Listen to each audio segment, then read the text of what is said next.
Kabilang ang mag-inang Pinoy sa 46 na nasawi sa nangyaring pagkasunog ng isang 7 palapag na gusali sa Dhaka, Bangladesh dahil sa pagsabog ng expired na cylinder gas na ginagamit sa isang restaurant.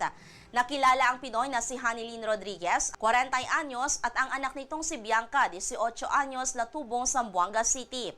Sa panayam ng Bombo Radyo Vigan kay Bombo International News Correspondent Fatima Halal mula sa Dhaka, Bangladesh, ang mag-ina ay namatay umano dahil sa suffocation, habang ang mga iba pang nasawi ay dahil na rin anya sa pagtalon nila mula sa nasusunog na gusali.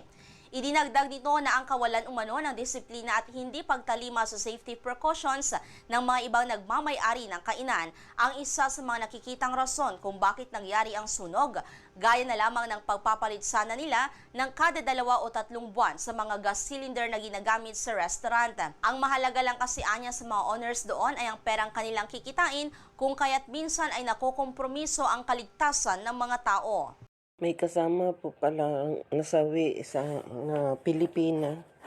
Isa kong kaibigan, si Hanilyn Tabanera Rodriguez, 40 years old. Kasama niya yung kanyang anak na dalaga, 18 years old, si Bianca.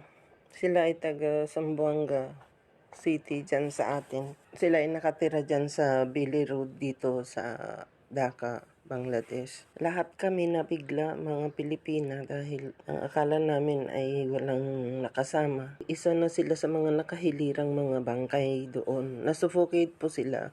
Hindi sila nakababa kaagad. Yan ang ulat mula rito sa Bombo Radyo Vigan. Para sa Bombo Network News, ito si Bombo Maylin Cabanilla para sa number 1 and most trusted radio network in the country, Bombo Radyo Philippines. Basta Radyo, Bombo!